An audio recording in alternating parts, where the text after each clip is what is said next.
Hello everyone and welcome to my presentation on substance abuse and its impact on the economy. Now I'm candidate 8056, aka Sebastian Ramirez, so let's go ahead and get started here.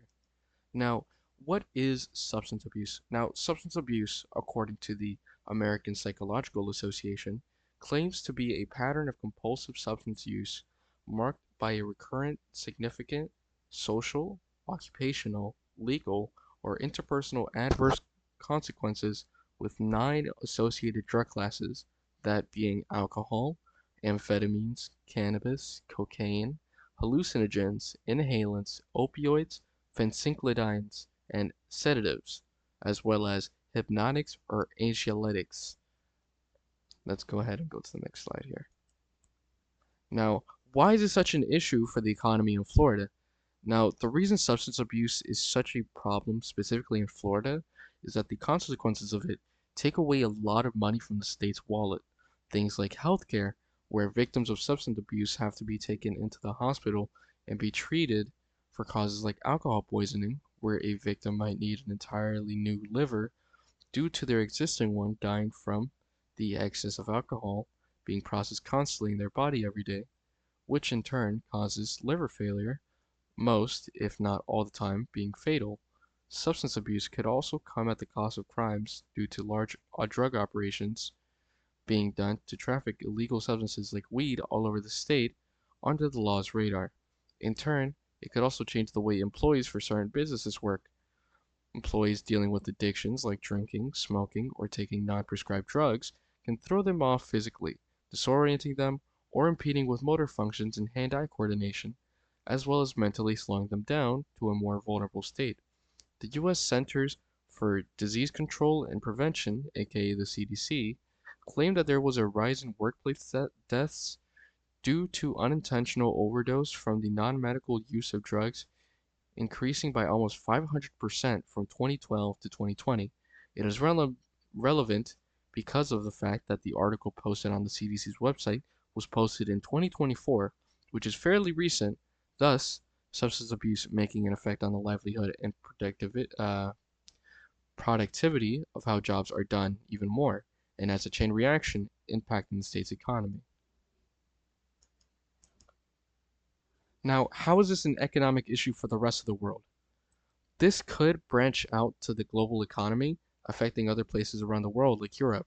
Substance abuse can also be a consequence of an economic decline, often being due to underlying stress for affordability for basic necessities, paying coverage for shelter, like bills or rent, as well as an overall escape from reality when things become too hard to handle. It becomes a form of a safety net or a defense mechanism for certain individuals that are vulnerable that have no other way to cope besides harming their body with substances that are slowly killing them over time. As shown by a study by the EUDA, or the European Drugs Agency, where they studied the connection between economic decline and the rate of substance abuse. In total, there were 25 studies conducted with groups of vulnerable individuals suffering from an economic recession.